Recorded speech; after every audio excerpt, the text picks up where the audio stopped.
आजको यस चनौली बजारमा उपस्थित सम्पूर्ण आदरणीय आमा बुवा दाजुभाइ तथा दिदीबहिनीहरूमा हार्दिक नमस्कार। जय घण्टी। देश निर्वाचन भएछ। यो निर्वाचनको समयमा हामी देशव्यापी रूपमा घर दैलो गर्दै हिँडिरहेका छौँ। मेरो नाम सोभिता गौतम, म राष्ट्रिय स्वतन्त्र पार्टीको तर्फबाट चितवन क्षेत्र नम्बर 3 को लागि प्रतिनिधि सभा सदस्यको उम्मेदवारको रूपमा तपाईहरुको घर दैलोमा आइपुगेको छु। यहाँहरुको घर दैलोमा आइपुग्दै गर्दा यहाँहरुका कुराहरु सुन्ने, मेरा कुराहरु सुनाउने, यहाँहरुसँग प्रत्यक्ष साक्षात्कार गर्ने हामी यो काम गरिरहेका छौँ। यसै सिलसिलामा हामी चनौली बजारमा आइपुगेका छौँ। यहाँ धेरै आदरणीय यहाँका महानुभावहरू, मैले चिने जानेकै आफन्तहरू पनि हुनुहुन्छ, यही समाजका गण्यमान्यहरू हुनुहुन्छ। यहाँहरूसँग धेरै भन्नुपर्ने कुरा केही पनि छैन। हामी घर दैलो कार्यक्रममा छौँ। घर दैलो कार्यक्रममा हामीले हाम्रा पार्टीका विचारहरू, यहाँहरूका समस्याहरूलाई सुन्ने सुनाउने कामहरू गरिरहेका छौँ। विशेष गरी राष्ट्रिय स्वतन्त्र पार्टीको चुनावी एजेन्डा र घोषणापत्रहरू अब तयार हुने क्रममा छन्। जब निर्वाचन आयोगले सार्वजनिक कार्यक्रमहरू, सभा समारोह गर्नको लागि समय दिन्छ, त्यसपछि ती सबै कुराहरू लिएर तपाईहरुको घर दैलोमा फेरि पुनः आउने नै छौँ। त्यतिन्जेलसम्मको लागि यो घर दैलो कार्यक्रममा यहाँहरूले सक्रियतापूर्वक जुन आत्मीयता, जुन माया, प्रेम, सद्भाव देखाइरहनु भएको छ, यो देखेर म निकै हर्षित छु, उत्साहित छु। अब चितवनको विशेष गरी यहाँका समस्याहरू धेरै छन्। यहाँका समस्याहरूमा भूमिका समस्याहरूदेखि लिएर वन जङ्गलसँग जोडिएका समस्याहरूदेखि लिएर यहाँका चाहिँ बाढीका समस्याहरूदेखि लिएर तटबन्धनका कुराहरूदेखि लिएर धेरै कुराहरू छन् यहाँ मिलाउनु पर्ने। मैले महसुस गरेको जति समय मैले संसदमा भूमिका खेलेँ, जति संसदीय अभ्यास गरेँ, एउटा सांसदको भूमिका कानुन निर्माणमा पक्कै अत्यन्तै धेरै हुन्छ। एउटा सांसदले यदि जिम्मेवार भएर कानुन निर्माण गर्ने हो भनेदेखि यो देशको भाग्य र भविष्य परिवर्तन हुनको लागि धेरै समय हामीले कुर्नु पर्दैन। विगतका दिनहरूमा के भयो ती सबै कुरा हामीलाई थाहा छ। अबका दिनहरूमा हामीले के गर्नुपर्छ भन्ने कुरामा हामी स्पष्ट हुनुपर्छ। अब यहाँबाट निर्वाचित भएर जाने, देशैव्यापी रूपमा निर्वाचित भएर आउने सांसदहरूले जे कानुनहरू निर्माण नभएका कारणले, जुन कानुनहरू संशोधन नभएका कारणले गर्दाखेरि विकासका ढोकाहरू खुल्न सकेनन्, तिनीहरूलाई खुलाउनु पर्नेछ। ती बाटाहरू, अप्ठ्याराहरू खुलाउनु पर्नेछ।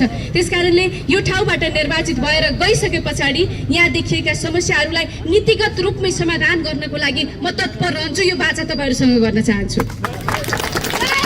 मेरो घर त्यति पर होइन, मङ्गलपुर वडा नम्बर 15 मा पर्छ, गोपाल चोकमा पर्छ।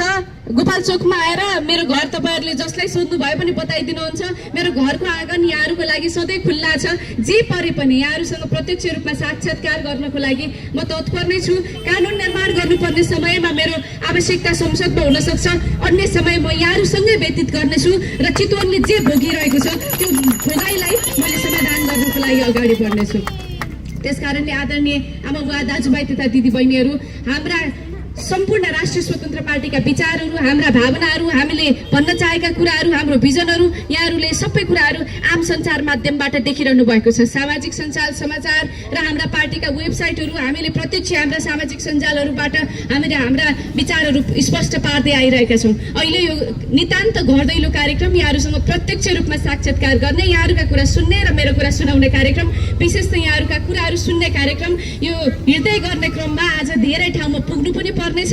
यो धेरै ठाउँमा पुग्नु पर्ने बेलामा चनौली बजारमा आइपुगेको छु। यहाँबाट अरू अन्त पनि जानुपर्नेछ। यहाँहरूले चाहिँ हामी छौँ है भनेर अन्त छिटो जाऊ, बरु धेरै ठाउँमा पुग्नु पर्नेछ भनेर पठाइदिनु भयो। म धेरै ठाउँमा पुग्दै थिएँ, किनभने घर दैलो कार्यक्रममा धेरै जनताले मेरो घर दैलोमा मेरो प्रतिनिधि बन्न लागेको प्रतिनिधि आइदियोस् भन्ने अपेक्षा हुन्छ। त्यो अपेक्षा पूरा गर्नको लागि चितवन क्षेत्र नम्बर 3 निकै ठुलो छ। मेरो प्रयत्न रहन्छ त्यो हरेक ठाउँमा पुग्नको लागि। यहाँहरूले मलाई छिटो छिटो बिदा गरिदिनु भयो भने म त्यो ठाउँमा पुग्न पाउँछु। अन्तिममा जाँदै यसपटक देशले सास फेर्न खोजिरहेको छ, निकास खोजिरहेको छ। यो जकडिएको राजनीतिक संरचनाबाट सास फेर्न खोजिरहेको देशलाई मत परिवर्तन गरेर नेपाली जनताले यो पालि देशलाई सास फेर्ने बनाउनु पर्छ।